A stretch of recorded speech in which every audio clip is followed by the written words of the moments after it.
creating nonstop, perpetual war in the Middle East?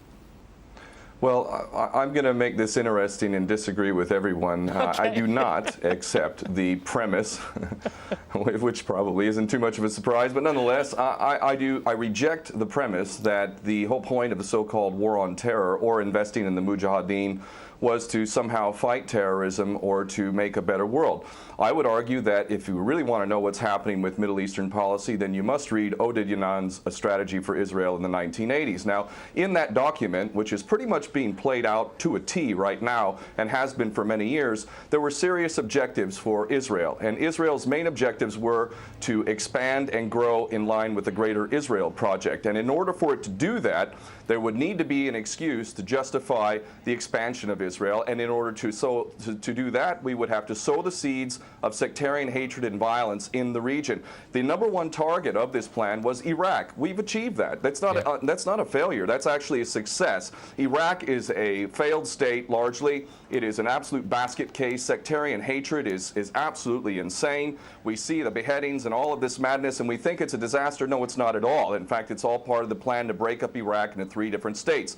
When we look at Syria, we also find that the goal is once again the same thing: sow the seeds of sectarian hatred and basically turn that nation into a basket case. This is happening according to plan as well. Now, ISIS, funny enough, could stand for the Israeli Secret Intelligence Service. Many people are seeing the very big benefits to the state of Israel, the so-called Jewish state of Israel, by the breakup and the balkanization of the surrounding states. So actually, if you believe what's being told to you, and I just don't know why anyone would believe anything that comes out of the mouth of virtually any Western leader, whether it be Obama or Bush or any of the rest of them, all of these people are nothing but patent liars, and everything they say is pretty much the opposite of the truth. So I don't accept virtually anything they say. Okay, good. Okay, Peter, if I can go to you in New York. I mean, there is absolute continuity between the policies of Iraq and breaking it up and breaking up Syria as well. It is beyond naive to suggest that the U.S. doesn't have its fingerprints all over ISIS. In fact, tell me this: why has ISIS never once, or al-Nusra Front or al-Qaeda, not once have they attacked Israel? In fact, ISIS militants are getting medical attention in the Golan Heights and in Israel itself. What does that tell you?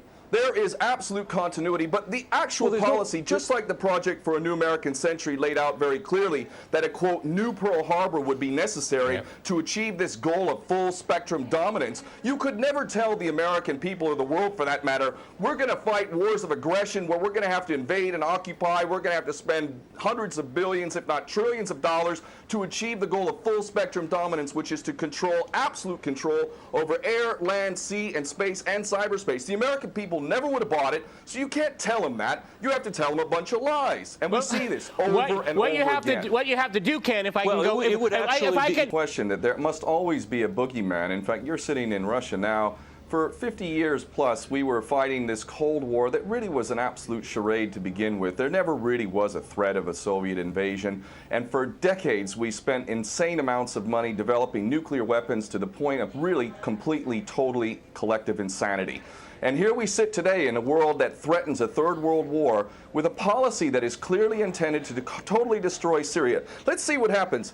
If we take Bashar al-Assad out of the equation in Syria, does anybody with half a brain not understand that that vacuum that's going to be created is going to be a vacuum filled by the most powerful interests there? And who is that right now? Well, that would be our best friends and allies, these little Frankenstein monsters that we create, whether it's al-Qaeda or al-Nusra Front or the latest ISIS monster that we've created. Those are the ones that are going to fill that vacuum, and that fits perfectly in line with Oded Yanan's A Strategy for Israel in the 1980s. And if these other two gentlemen haven't read that document, I seriously suggest you do. Another thing that's really worthy of pointing out is the so-called Islamic State is anything but Islamic. And yes, there is a war on Islam.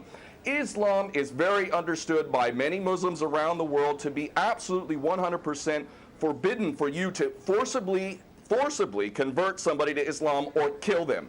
This is totally untrue. Back in the medieval times, when there was Muslim empires, it was an absolute understanding and policy amongst the Muslims who were in charge at that time that those who practiced whatever religion were allowed to continue practicing that religion, and they were not even forced to pay taxes into the Muslim empire itself. However, However, if people wanted to practice that religion, they would not be able to derive the benefits of the tax system and so on and so forth. The bottom line is no Muslim in their right mind would justify going in and literally executing men, women, and children simply because they don't convert to your religion. These people are not Islamic. They are creations of the monster, which is the empire of the United States and all its cohorts in Israel and England in particular. And this monster is purposely created to justify the continuing insanity of the never-ending war policy, which is really the core of America. And that is exactly why I renounced my U.S. citizenship. This madness cannot be considered anything but the major threat to the world. Okay, Peter, in New York, one of the things we've seen... Well, there are very obvious solutions. One is to arrest the traitors in the U.S. Congress and White House who have sworn to uphold the U.S. Constitution, and somehow the American people have sat by while the president has afforded himself the power to execute anyone, anywhere, anytime, for any American citizen to be detained without any due process of law, no representation, incognito, and theoretically, he could be condemned to death by a military tribunal in secret and executed. All of this operating under supposedly the United States Constitution. So all of these traitors need to be arrested, first and foremost. When Netanyahu came to the Congress a couple years back, he received 29 standing ovations by these cowardly chicken hawk traitors. So the American patriots need to stand up and grab a pair and ultimately have some integrity and get rid of these traitors. Secondly, cut off all funding to Israel. Israel is a pariah state, a criminal state. It is committing active policies of genocide by the legal definition of the word according to Black's Law Dictionary.